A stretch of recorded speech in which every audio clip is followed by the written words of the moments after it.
متواتر بھی اگر احد اور وہ صحیح ہے سند متصل وغیرہ تو اس کا بھی واجب العمل ہے. ہاں متواتر کا حکم کیا تھا؟ مقبول، کہ اس کو قبول کیا جائے گا. ٹھیک ہے. خبر احاد کا حکم کیا ہے؟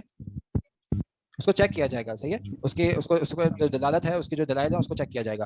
اور مشہور کا کیا حکم ہے؟ کیوں چیک کیا جائے گا اس کو؟ کیونکہ وہ خبر احاد میں سے ہے. مشہور، عزیز اور غریب، یہ تینوں خبر احاد میں سے ہیں. ان کا بھی یہی حکم ہے کہ ان کو چیک کیا جائے گا. ٹھیک ہے. اس کے بعد ہم نے کیا لیا تھا؟ ہاں مقبول. اس میں صحیح کا کیا حکم ہے؟ صحیح کا یہی حکم ہے اتصال ہو. ہاں یہ جو ابھی ہم پڑھیں گے، ہم نے پڑھا ہے. ہاں پڑھیں. وحكمه وجوب العمل به بإجماع أهل الحديث ومن يحتد به من الأصوليين والفقهاء فهو حجة من حجج الشرع. من حجج الشرع. ہاں. لا يسل مسلم ترك العمل به. ترک العمل به وحکمه وجوب العمل به. کیا مطلب ہے حکمه وجوب العمل به؟ واجب ہے اس پر عمل کرنا. باجماع اہل العلم، تمام اہل علم کا اجماع ہے کہ اس کے اوپر واجب ہے عمل کرنا. یعنی کہ کوئی بھی حدیث صحیح آ جائے اگر ہمارے پاس تو واجب ہے انسان کے اوپر، فرض ہے کہ وہ اس کے اوپر عمل کرے. اور اگر عمل نہیں کرتا تو پھر وہ گناہ گار ہوگا. وہ عمل نہیں کر رہا. ہاں کیا بولیں گے اس کو؟ بس صرف گناہ گار ہوگا. تو ایک شخص کو پتہ چل گیا کہ واقعی حدیث اللہ کے رسول نے فرمایا اور پھر بھی وہ عمل نہیں کر رہا اس کے اوپر. سر منکر حدیث ہاں مسلمان نہیں کرے گا. کیا دلیل ہے؟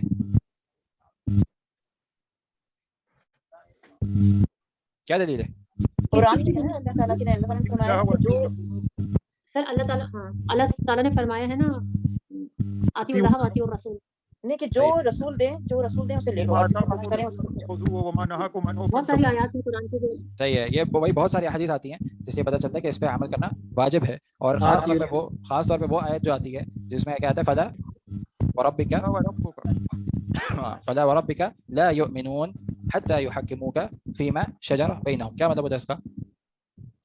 فلا، یہ جب تک ایمان والے نہیں ہو سکتے، بس ہرگز نہیں. وربک، آپ کے رب کی قسم، آپ کے رب کی قسم ہے محمد صلی اللہ علیہ وسلم، آپ کے رب کی قسم. لا یؤمنون، یہ ایمان والے نہیں ہو سکتے. حتی، یہاں تک کہ یحکموک، جب تک کہ آپ حکم نہ مانتے فیما شجر بینہم، جو ان کے درمیان اختلاف آ جائے، جو ان کے درمیان آپس میں مشاجرت چل رہی ہے اس پہ آپ کو اپنا حکم نہ مان لیں. ثم لا یجدوا، پھر اس کے بعد ثم لا یجدوا فی انفسہم، پھر اس کے بعد ان کے اپنے نفسوں میں بھی کسی قسم کی کوئی بات نہ آئے. فی انفسہم حرجا مما قضیت، کسی قسم کا کوئی حرج نہ ہے اس پر جس کا آپ نے فیصلہ کر لیا. مما قضیت، جو آپ نے قضیہ دیا، جو آپ نے قضیہ کر لیا، جو آپ نے فیصلہ کر دیا. وَيُسَلِّمُوا تسلیما، اور اس کو پورا تسلیم کریں، مکمل طور پر تسلیم کریں. تو کتنی شرطیں آ گئی اس میں؟ اب آپ لوگ اصول پڑھیں تو آپ کو پتہ ہونا چاہیے کتنی شرطیں ہیں.